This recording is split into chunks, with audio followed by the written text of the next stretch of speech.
Hi friends, it's Lisa Hetrick. Welcome back to my YouTube channel and blog. I have a fun watercolor paint along with me today, and we're back in the Be Creative Journal, and I'm going to be using liquid watercolors today. And I'm going to talk a little bit about liquid watercolors, and I'm going to turn on some music, and we're going to get into the groove and paint a little bit.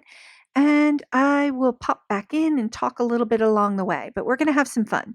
So I'm starting out here with sharing some of the liquid watercolors that I pulled. And I have some Dr. P.H. Martin's Radiant Concentrated Watercolors. I picked some random colors that I thought might be fun for fall, but I'm pretty sure that these colors are just going to end up being kind of super, super bright. So I'm shaking them up. The Radiant watercolors tend to be super bright, but you can see that in the bottom, sometimes the pigment goes to the bottom. And the Radiant watercolors are just so much fun to work with. And I'm just going to squirt out a little bit of the color in this porcelain flower I have here, just to kind of do a little bit, just kind of create a little bit of a palette here. So I've got a bunch of colors here. This is Moss Rose. I love this pink color, but it is super, super duper vibrant. So the cool thing about these Radiant watercolors is they have a lot of different applications to them, and they are a lot of fun to work with. Colors are extremely, extremely vibrant and extremely concentrated. So you can see that some of that, when I shake it up, it just kind of helps get the mix going. And the other point to note about the Radiant watercolors is that they're not light fast. So they're really great for watercoloring in your sketchbook or doing some watercolor work where you know that you're going to be scanning the work, maybe creating a print from the work, but they will fade in the light. They're great for paper crafting. I really enjoy using them for my paper crafting projects. Okay, so I'm going to go ahead and dive in here. So here's my Be Creative Journal, and if you've been following along on the channel, this is the little sketchbook I pull out when I want to do some really fun paint-alongs. And I'm just doing a really quick flip through here of some things that I have shared on the channel and that we have done together recently. So here's a really fun flower. I love that flower. That was from the Faber-Castell tutorial. And here's just a little no-line watercoloring project that I have in here as well. So I'm going to open up and get myself a nice fresh page so that we can get started on playing with these Radiant watercolors. And I will tell you, I'm using my silver black velvet brushes. I've got a 6, 8, and a 10. I've got some water here and a little microfiber cloth just to kind of wipe off my brush. This paper is 100% cotton, so it's super thirsty. So I really want to use a nice thirsty brush. So I'm going to start out here and just have some fun and play with these Radiant watercolors and just kind of talk a little bit about them along the way and just play with them. So I'm coming into the center of the sketchbook here, and I'm just playing, putting down some color, adding a little bit of water. You do not need a ton of paint. You don't have to lift up a ton of paint to really get some flow going here. So I'm trying to mix in a lot of water here with the colors because they are so vibrant. But the beautiful thing about their vibrancy is that they're also, you can layer with these colors. So you can do some glazing work by layering on top, but you can see how beautiful this color is and how it's flying like through the water, and it just really wants to blend with the water that we have here. And it's just, sometimes I feel like when I work with this color that it can be hard to control. But that's watercolor in general, right? We're working with watercolors. They go with the flow and they go where the water is. So you really do need very, very little watercolor to work with. You can work with just the smallest amount, and you can see that I'm moving it around and just kind of using what's already on the paper. and just playing with it. So that was tiger yellow, and then I put some of um, the moss pink on top. And I've got also tangerine here. So I'm going to go in and use the tiger yellow to create just a simple petaled flower. And I'm going to turn on the music here a little bit and just kind of get in the groove together, and just I'll pop back in and talk a little bit more about the watercolor project as we get a little bit further along in the video. But you can see right now, as I'm adding a little bit of tiger yellow back in that beautiful little bloom there in the center, that these colors are vibrant. And I really enjoy working with liquid watercolors because you need very, very little. You can get like super, super vibrant looks and feels. And we're just kind of playing right now and seeing where it takes me, and trying a bunch of different techniques to see what I can do. Okay, so I'm going to go ahead and turn on some music, and I'll pop back in and share some observations and some details towards the end.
So I'm popping back in and holy smokes, these colors are coming out super vibrant.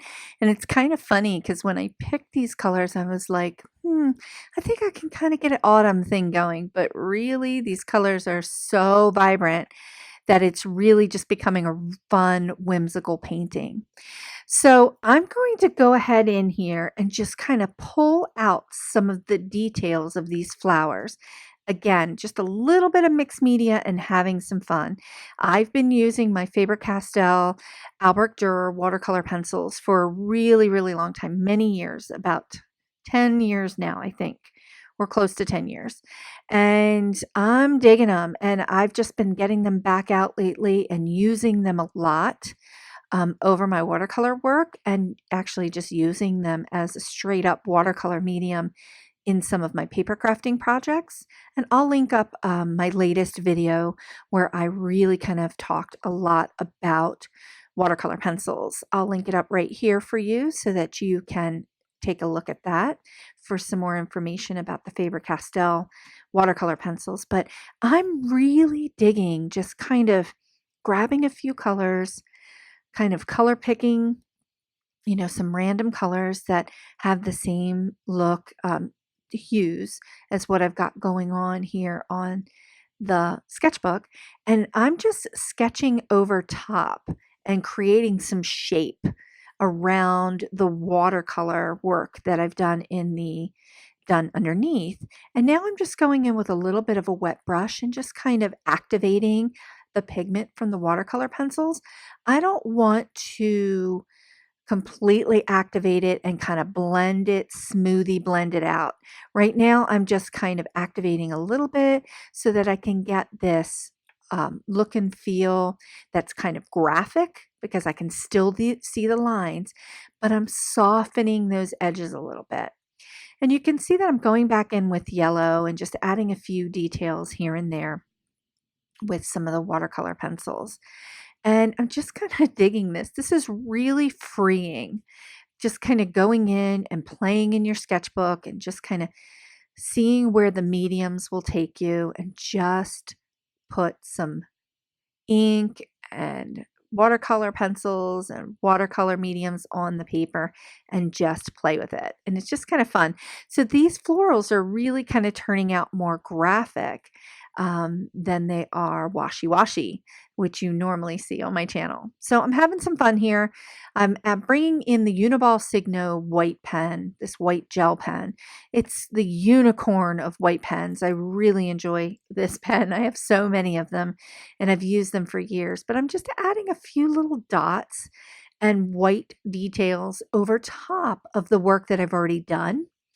And it's just kind of creating this graphic. It's just enhancing what's underneath and just kind of creating this graphic look and feel. And you can see that I'm being very sketchy and very random in how I'm putting it in. And then every once in a while, I'll take my finger and I just kind of move it while it's wet. So I'm just kind of blending it in and moving it around. But the white gel pen is just really great for adding some highlights to your work, or adding that little extra whimsy to the work. By adding the watercolor pencils and adding the gel pen, it really kind of does dial up the whimsy and the graphic look and feel of the florals. And I'm just kind of digging it. So, and I really do think that it is enhancing the colors that are underneath that were done in the liquid watercolors. So I'm going back in here and I'm adding a little bit of that cadmium yellow on top.